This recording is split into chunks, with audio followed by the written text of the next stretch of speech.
What's the perfect way for me to celebrate my favorite day of the year, June 16th, Bloomsday? Launch my YouTube channel.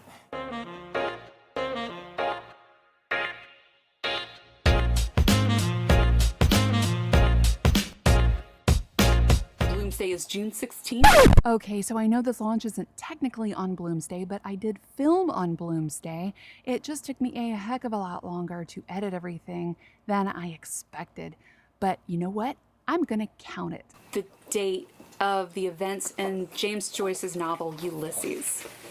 And within Ulysses, one guy walks around doing mundane stuff. There are three key characters in the novel Ulysses. Leopold Bloom, the guy who walks around doing most of the stuff, his wife Molly Bloom, and Stephen Dedalus. Molly closes the novel Ulysses with these words: "Yes, I will, yes." And that last yes is a capital yes with a period at the end. And that's how the whole novel ends. And that's what I'm saying today. I'm saying yes. I'm saying capital yes. I'm going to do this. No more excuses. There's a lot more I could say about this. Ulysses is my favorite novel of all time. James Joyce means the world to me. I'm going to make a simple lemon soap for my first soap on my YouTube channel. Leopold Bloom, early in the novel, went to SWENY'S, which is a chemist, which we in the United States would call a pharmacist. And he bought some lemon soap. Now, I guess I shouldn't say bought. He really kind of borrowed it. He meant to come back and pay for it later. He put it on his bill. He never got around to paying for it later. He might have come back and paid for it on June 17th, who knows?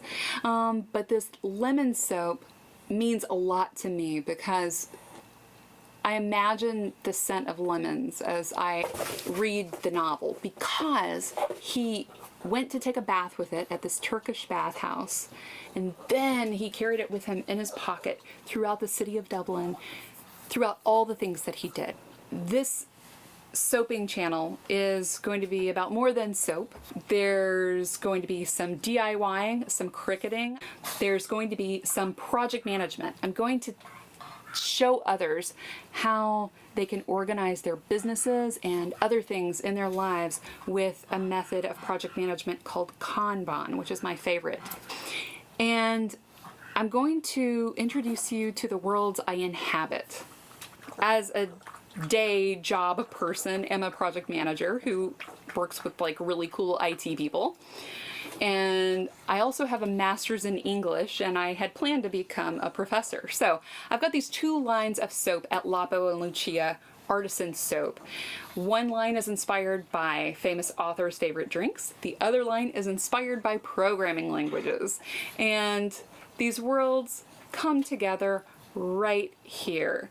One of the soaps in my Bars and Muses line that is inspired by famous writers' favorite drinks is inspired by James Joyce and his love for a white Swiss wine, or Swiss white wine. I don't have Swiss white wine, but I do have this yummy Costco Chardonnay vintage 2016, and I am going to have a glass of this before I start soap making.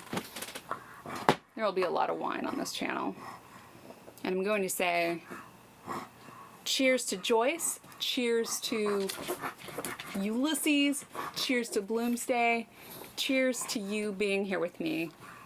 Thank you.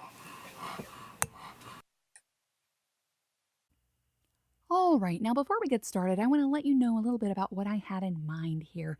This isn't so much of a how-to video as it is a watch me do video. This is a super simple soap, and so there's not a lot to my technique at all that you probably haven't seen in other places. This is more of a way to introduce myself to you, let you see how I work, and spend some time together. Now, in the future, when I do more complicated things, I am definitely going to be slowing things down and interacting with you in a way that I really enjoy on YouTube, of, feeling like I'm right in that soaping studio with somebody. Now, if you've never made cold process soap before, you should check out some videos in the links below in my description box, and they'll tell you a little bit more about lye water safety because you should be really, really careful with lye water. That's usually going to be distilled water mixed with sodium hydroxide, and we like safe soaping here in this studio. Now, let's get started. What I have here are 2 buckets of oils. One has soft oils, olive oil and castor oil, and one has melted hard oils. Today those are coconut oil and cocoa butter. I've melted the hard oils. And what I'm doing here is mixing the 2 types of oils together. I like to have them all really well incorporated before the lye water hits any of the oils. You can probably see that there are some cocoa butter pellets that are still really being stubborn about dissolving. So once that immersion blender gets through with them, they will be all dissolved and ready for that lye water. I'm pouring everything into a 6-quart bucket because otherwise there would not be enough room for the lye water. Now, what I'm doing here is pouring in some kaolin clay and coconut milk powder mixed with a little bit of olive oil. And once I have those blended in, I am ready for the lye water. Now you will notice that this lye water is a little bit cloudier than you might be used to if you've made cold process soap before.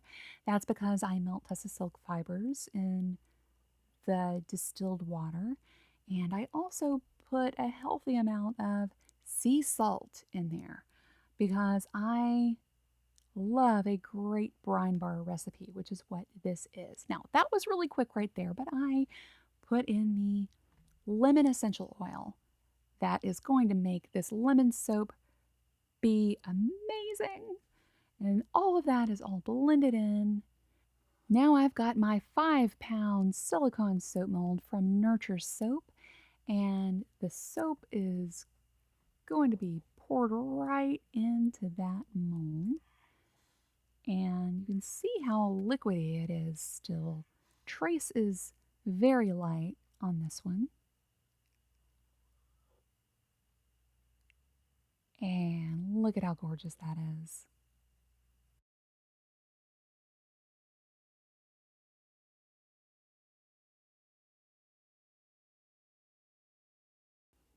"24 hours later, look what I've got here. This gorgeous loaf of lemon soap. And because I did use quite a bit of sea salt in the recipe, I'm scraping down the sides. I'm going to be scraping down the corners as well. This just makes it a little bit smoother. It's a little more extra work, but it's totally worth it in my opinion. I'm getting rid of those rough edges now with a potato peeler. Just those edges makes the bar a little bit easier to hold. And look at this. I love this thing. I know all the soapers have this, but I want to tell you, it's amazing. The Bud's Woodshop soap cutter that you can make any size you want, the single bar cutter, love mine. So I've measured out slightly more than 1 inch, about an inch and a quarter for these, and that is the size bar that I'm cutting.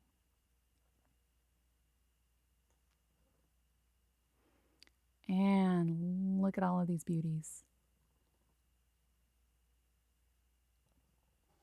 I'm doing a little more cleanup. I'm getting all those other corners and edges off with that potato peeler.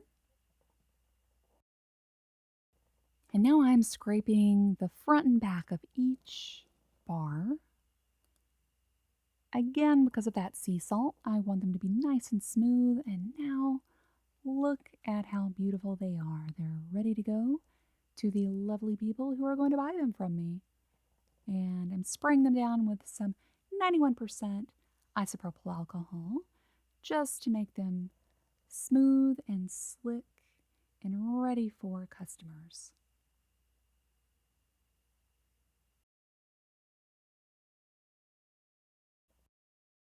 And here they are, all labeled and smelling like a bazillion lemons.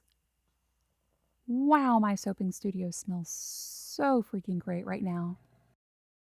If you'd like to buy a bar, visit me at lapo-and-loo-chee-uh.com because I made this soap about 4 weeks ago. It's already cured and ready to go. And I would love it if you would subscribe to my channel and help me grow so I can help you grow. And I'm also on Instagram. Yay! Let's connect.